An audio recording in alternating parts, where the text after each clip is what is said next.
Saudara-saudari yang dikasihi Tuhan, salam berjumpa bersama saya pada kesempatan ini. Saya membawakan renungan dari Injil Matius, pasal 18 ayat 1 sampai 5, dilanjutkan ayat 10, 12 sampai 14. Pada waktu itu datanglah murid-murid itu kepada Yesus dan bertanya, "Siapakah yang terbesar dalam kerajaan surga?" Maka Yesus memanggil seorang anak kecil dan menempatkannya di tengah-tengah mereka, lalu berkata, "Aku berkata kepadamu, sesungguhnya jika kamu tidak bertobat dan menjadi seperti anak kecil ini, kamu tidak akan masuk ke dalam kerajaan surga. Sedangkan barang siapa merendahkan diri dan menjadi seperti anak kecil ini, dialah yang terbesar dalam kerajaan surga. Dan barang siapa menyambut seorang anak seperti ini dalam namaku, ia menyambut aku. Ingatlah, jangan menganggap rendah seorang dari anak-anak kecil ini, karena aku berkata kepadamu, ada malaikat mereka di surga yang selalu memandang wajah Bapakku yang di surga. Bagaimana pendapatmu jika seorang mempunyai 100 ekor domba dan seekor di antaranya sesat? Tidakkah ia akan meninggalkan yang 99 ekor di pegunungan dan pergi mencari yang sesat itu?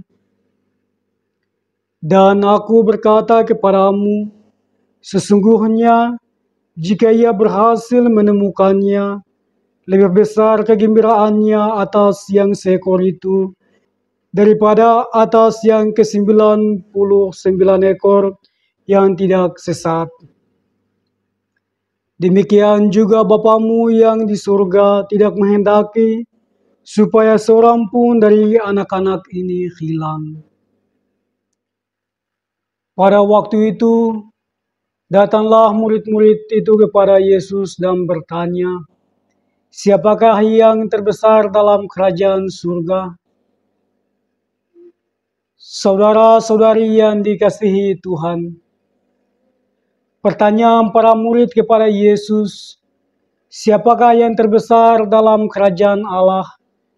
Ini merupakan pertanyaan yang muncul dari latar belakang situasi masyarakat Yahudi pada waktu itu, berdasarkan harapan mengenai posisi dan kedudukan dalam kerajaan Allah yang akan datang. Yesus menjawab pertanyaan para murid dengan menggunakan perumpamaan seorang anak kecil. Karena anak kecil pada waktu itu tidak mempunyai hak hukum atau kedudukan dan pangkat yang membuatnya berpikir tentang kedudukan dan posisi dalam kerajaan Allah. Seorang anak kecil sebagai lambang seorang yang hidup tanpa tuntutan dalam kedudukan dalam kerajaan Allah dan menyerahkan hidup seutuhnya hanya pada Allah. Saudara-saudari yang dikasihi Tuhan, Yesus meminta kepada para murid untuk menjadi seperti anak kecil agar hidup dalam kerajaan Allah. Para murid sebaiknya menyingkirkan pemikiran mengenai kedudukan dalam kerajaan Allah. Karena kerajaan Allah bukan soal kedudukan tetapi kebaikan, kedamaian, kejujuran, solidaritas, kerjasama dan hidup dalam persaudaraan dengan sesama dan menjadi pelayan Allah.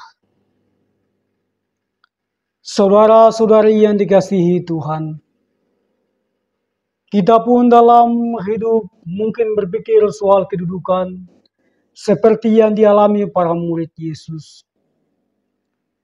Kita berpikir kedudukan dalam pemerintahan, pendidikan, kesehatan, sosial masyarakat, perusahaan, dan dalam gereja. Pemikiran kita hampir dipenuhi dengan cara untuk memperoleh kedudukan. Sebab itu, kita berusaha dengan berbagai cara untuk memperoleh kedudukan. Kita terdorong menjadi pengurus dalam gereja dengan tujuan agar menarik hati umat untuk mendukung kita ketika maju sebagai calon DPR atau bupati di suatu kabupaten. Tuntutan status membuat kita lalai dalam memahami hidup dalam kerajaan Allah yang dikehendaki Yesus. Lalai menjadi seorang pengikut Yesus yang hidup dalam persekutuan, persaudaraan, dan pelayan Allah bagi sesama yang membutuhkan bantuan hidup. Semoga Tuhan memberkati kita.